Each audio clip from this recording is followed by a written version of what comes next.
तो अगली बार आगो तो वर्दी पहन के आ बना। पहला प्रश्न पूछा गया, ओसवरी पर्व निम्नलिखित में से किस राज्य या केंद्र शासित प्रदेश में मनाया जाता है? इसका सही उत्तर हो जाएगा अंडमान और निकोबार द्वीप समूह आपका राइट आंसर होगा। ठीक है मेरे भाई, ओसवरी पर्व निम्नलिखित में से किस राज्य में मनाया जाता है? तो अंडमान और निकोबार द्वीप समूह।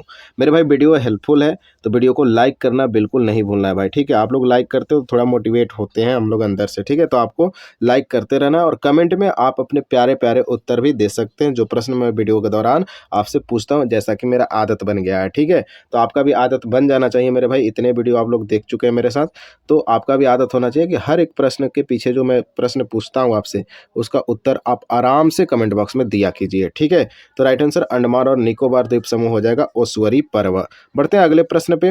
प्रश्न नंबर 2 पूछा गया, निम्नलिखित में से कौन सा देश भारत का पड़ोसी देश नहीं है?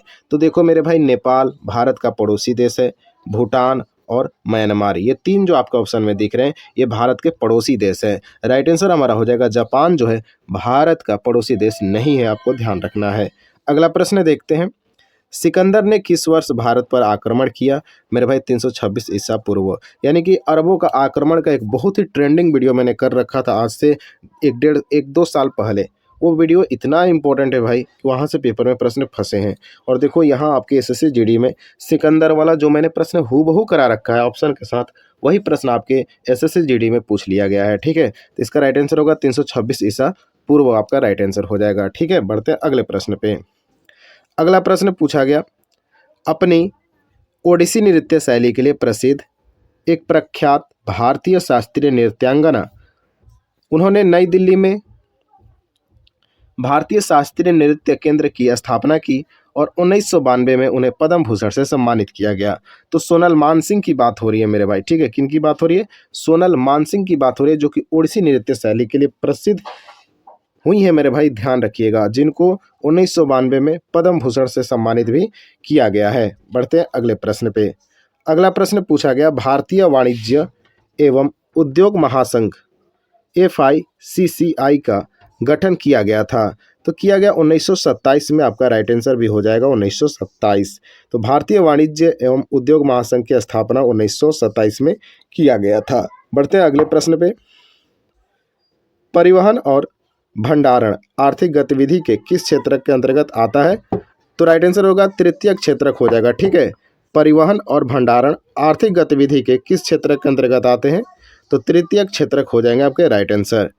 अगला प्रश्न देखते हैं, 2011 की जनगणना के अनुसार निम्नलिखित में से किस उत्तर पूर्वी राज्य में साक्षरता दर सबसे अधिक है?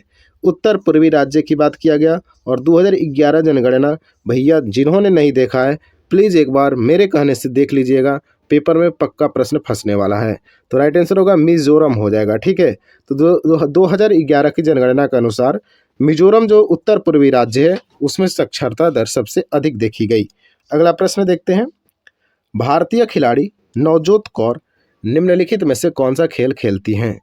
तो नवजोत कौर का संबंध हो जाएगा हॉकी से। नवजोत कौर किस खेल से जुड़ी हैं? तो हॉकी से जुड़ी हैं, याद रखना मेरे भाई। ठीक है, वेरी वेरी इंपॉर्टेंट है। निम्नलिखित में से कौन भारत के 8 प्रमुख उद्योगों में से एक नहीं है? पहला कथन दिया गया कोयला और दूसरा है कच्चा तेल। तो हमारा राइट आंसर होगा न तो एक और ना ही दो। अगला प्रश्न देखते हैं, किस राज्य ने सितंबर 2023 के महीने में चावथ ई बाजार पहल शुरू की है? तो चावथ ई बाजार शुरू किया गया था सितंबर 2023 में गोवा राज्य के द्वारा। नेक्स्ट है, भारत के निम्नलिखित में से किस पूर्व प्रधानमंत्री को ब्रिटेन में लाइफ टाइम अचीवमेंट सम्मान से सम्मानित किया गया है?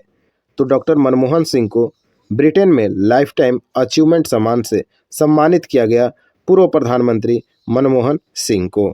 अगला प्रश्न देखते हैं, शतरंज के खेल में स्टेलमेट क्या होता है? पहला कथन दिया गया किसी एक खिलाड़ी के लिए विजयी स्थिति, ये गलत है मेरे भाई।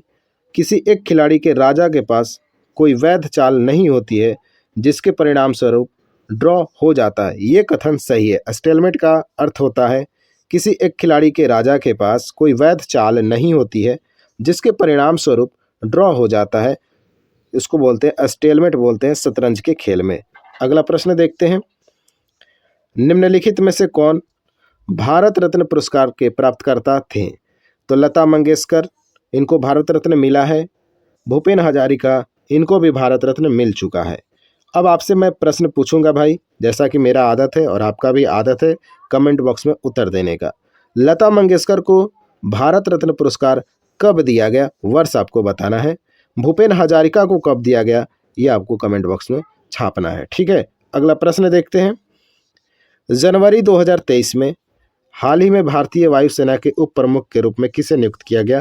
तो ये करंट अफेयर्स 2023 का है, अमरप्रीत सिंह उस समय के राइट आंसर हो जाएगा।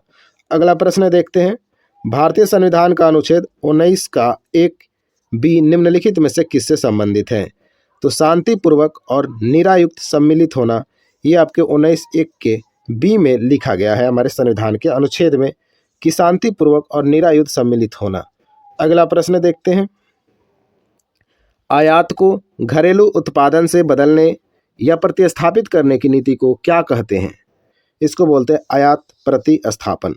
आयात को घरेलू उत्पादन से बदलने या फिर प्रतिस्थापित करने की नीति को आयात प्रतिस्थापन कहते हैं।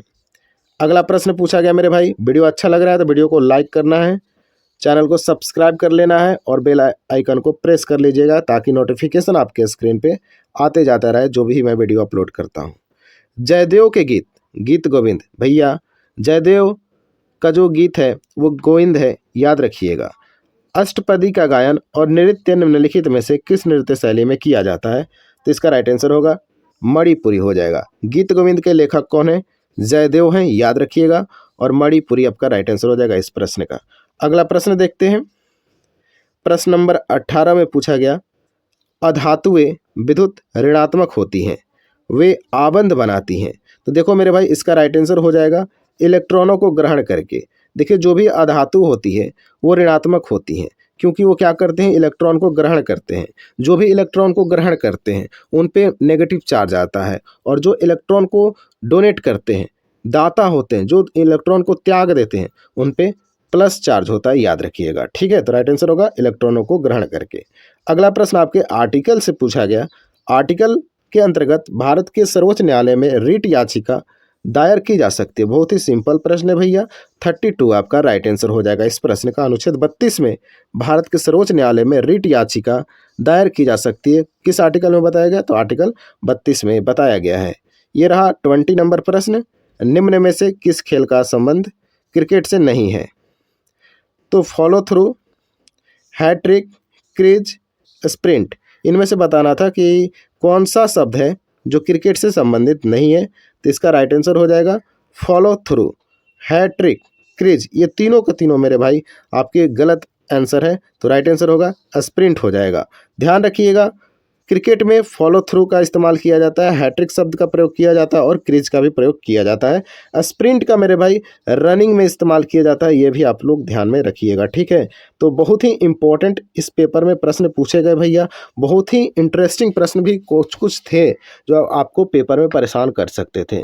तो ऐसे प्रश्न पाने के लिए चैनल को सब्सक्राइब कर लीजिए, बेल आइकन को प्रेस कर लीजिएगा। टेलीग्राम चैनल से क्यों नहीं आप लोग जुड़ते हैं? वहाँ हर एक वीडियो का लिंक मैं अपडेट करते रहता हूँ, तो वहाँ से आपको हर वीडियो का नोटिफिकेशन मिलते रहता है। वो भी इंपॉर्टेंट जो नोटिस होता है वो भी वहाँ PDF के रूप में प्रोवाइड कर दिया जाता है, ठीक है। तो टेलीग्राम चैनल से भी जुड़ना नहीं भूलना है मेरे भाई, ठीक है। मिलते हैं हम नेक्स्ट वीडियो में, तब तक के लिए जय हिंद। मन लगाकर घर पर बैठकर आप पढ़ाई कीजिए तब तक, ठीक।